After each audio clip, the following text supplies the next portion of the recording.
And about Kajal, కాజల్తో working experience. మేము అనుకున్న దాంట్లో అనుష్క కాజల్ ఇద్దరు అనుకున్నాం.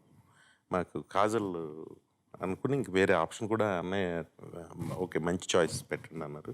నిజం చెప్పాలంటే స్క్రిప్ట్ అనుకున్న క్షణం నుంచి ఆ హీరోయిన్ పేరు స్క్రిప్ట్లో కాజల్ అనే రాసుకున్నారు. కాజల్ వచ్చింది, కాజల్ తోటి మీరు ఈ సీన్ చేశారు, అలా చేశారు అంటూ అనేవారు. ఏంటి కాజల్ ఫిక్స్ అయిపోయారా, మేము అనుష్క చేస్తే బాగుంటుంది అనుకున్నామంటే మీ ఇష్టంలో అనుష్క అంటే తర్వాత బట్ నాకు ఏదో మైండ్లో కాజల్ అన్నారు.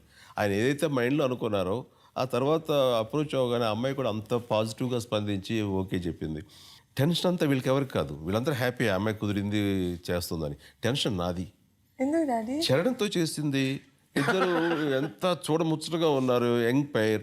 ఆ తర్వాత కళ్యాణ్తో చేసింది, సర్దార్ గబ్బర్ సింగ్, బన్నీతో చేసింది. సో వీళ్ళందరూ చూస్తుంటే అయ్యా సేమ్ ఏజ్ గ్రూప్ బాగున్నారని.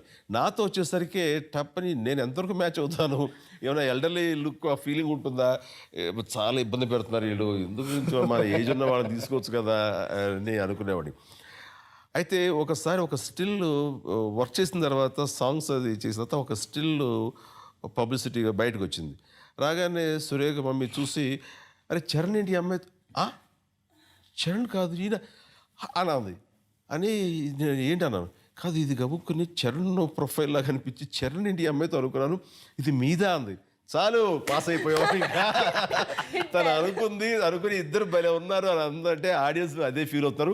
ఇప్పుడు సినిమా రిలీజ్ అయిన తర్వాత ఆడియన్స్ ప్రతి ఒక్కరు కూడా అసలు అలాంటిది మాకు స్ఫురణకే లేదు, చాలా బాగుంది.